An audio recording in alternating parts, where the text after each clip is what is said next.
L'album, donc, s'appelle The Song. C'est un double album avec plusieurs titres dessus. Forcément, c'est un double album. Comment on fait pour choisir les titres qu'on va mettre dessus quand on a une carrière comme la vôtre? Eh bien, c'est cruel. Ouais. Ouais, j'ai fait 8 albums, donc si on fait le calcul, ça fait 13, 14 fois 8. Ouais. Et déjà, je me dis, il faut que je prenne quand même pour la moitié des chansons que les gens connaissent, parce que sinon tout le monde est frustré. Mais il faut que je ne sois pas frustrée non plus. Ah ouais. Et donc les autres, j'ai pris ceux qui... J'appelle ça mes chansons orphelines. OK. C'est celles qui n'ont pas eu autant de chance dans la vie que les singles qu'on a chuchotés. C'est frustrant, ça, comme artiste, des fois, parce que j'imagine quand vous travaillez fort sur un album, vous dites ça, c'est super. Et puis après ça, l'album sort et la chanson passe complètement inaperçue. Mais tout le monde, regardez celle-là, tout le monde. Mais j'ai plein de chansons en fait que le public, je le vois sur scène quand je les chante au fil des années. En fait, pour eux, c'est devenu des chansons aussi importantes que les singles. Mais c'est vrai que pourquoi on choisit à un moment donné un single, c'est pour plein de raisons. À un moment donné, déjà les chansons up-tempo en premier single ont beaucoup plus de chance parce que les radios, ils aiment bien, il n'y a rien à faire des chansons qui sont up-tempo.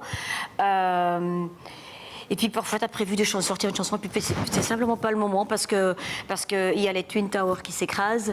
Et du coup, tu te dis, peut-être pas sortir une chanson qui chante sur une explosion. Non, mais juste pour donner un exemple, tu vois, il y a toujours l'événement qui fait que... voilà. Oh.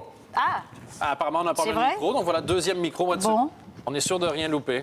Moi, j'ai ça avec des invités, des fois des invités que j'aime beaucoup, mais finalement, ils passent inaperçus. Puis après, on me dit, mais Dan, je leur ai pas donné de micro. Donc, pour éviter le problème... Et surtout, ton émission, elle est pas très longue. Il faudrait qu'elle soit plus longue, en fait. C'est... Compris, RTBF?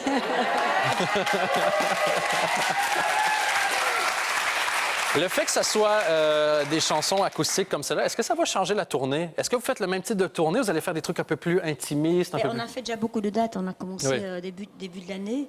Et oui, c'est différent. En fait, on est 4 sur scène, donc ça ne change pas forcément. Mais il n'y a pas de batterie, il n'y a pas de basse. Et déjà, ça fait toute une ouverture. J'aime bien aussi la batterie et la basse, mais bon, ça change énormément. Les gens... comme ils sentent cette proximité parce qu'il y a beaucoup de place aussi pour la voix. Mais on s'ennuie pas parce qu'il y a la percussion. Et puis ce que je trouve très beau, c'est que je voulais pas que ce soit le côté acoustique, toujours la même chose, guitare, piano.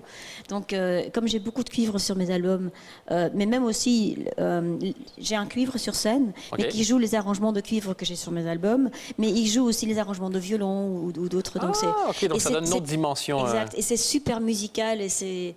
En tout cas, moi, je remarque que c'est la tournée qui plaît le plus, je pense, à mon public. Et puis, en tout cas, je parle beaucoup. Ben, ça tombe bien, parce que si vous ne parlez pas, moi, j'ai l'air d'un très mauvais animateur. Non, mais pas seulement ici, mais je dis sur scène. OK, sur scène aussi, oui. Et je sais pas, on s'amuse. Les gens me disent, après le concert, ils me disent, tu m'as fait pleurer, tu m'as fait rire, tu m'as fait réfléchir. Et en plus, ils ont chanté, je sais pas, c'est très particulier, cette tournée, elle me plaît beaucoup.